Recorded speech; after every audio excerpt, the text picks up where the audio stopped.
So here's the second part of the Rich Content Editor tutorial. So we left off with inserting video, which was right here. This next one is going to be a link to a URL. So if I click on this, it's going to ask me to paste in a link. Okay, so I'm going to come over here to the History channel. I'm going to grab this link right here. I want to have my kids look at some stuff on World War I. Okay, I'm going to paste that in there, and I'm just going to insert the link. Okay, so notice how it just says link in this particular case. If I go down and hit save, it's probably going to let, well, maybe it's not going to make me say, okay, it did. So now I can click on this, and it's going to take me to that particular link. Okay, if I wanted, I could have changed that. So I'm going to edit this again. If I wanted, I could literally say World War I link. Okay, and I can highlight that just to make sure you notice it still, and I'll say update. Okay, so now that's what takes me to the appropriate spot. Okay, so I can change the text to read whatever I want, and then you can insert that URL. This right here removes the link, so if I were to highlight this and remove it, oops, you highlight that again, and if I remove the link, now this is no longer linked to anything. You can see it's just a piece of text. So that is how you link something. The other thing you can do with this link button is you can use something that's called the in-file previewer. So I came over here to files. I clicked right here on files right here, and I'm going to insert this. This is a PDF. This is just a file that I uploaded. So you can come over here to files and upload as many things as you want. So I'm just going to go ahead and click on here, and you notice it flashes yellow and it puts it in here.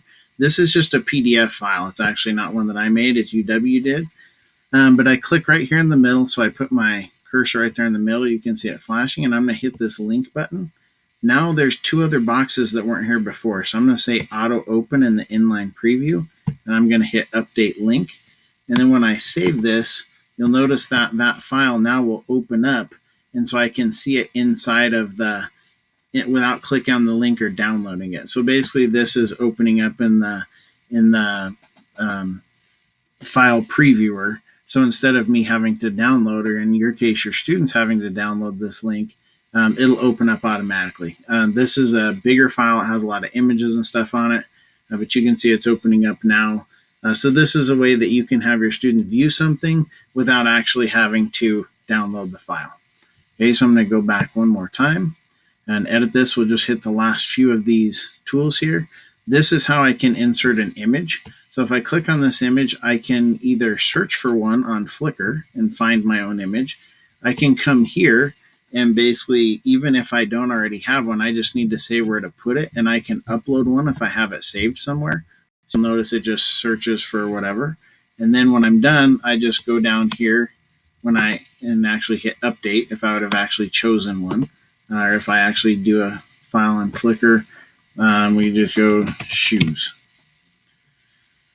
So it'll search for shoes. Here's a great pair of shoes. I'm just going to put those in there.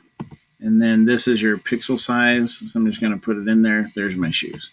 And notice it's where the cursor was. So being that the cursor was in front of that link, that's why I put it in where it did. I'm going to get rid of shoes here. If I highlight that and backspace, that gets rid of it. This is to insert math equations. You can see it gives you the math tools. This is Dropbox for those of you that use it. This is a tool you probably won't use a whole heck of a lot. This is more external tools, but you really have access to these on your own anyway. This is if you're using your own Google apps, like this is linked up to your Google Drive, or you can link it. This is to your personal OneDrive.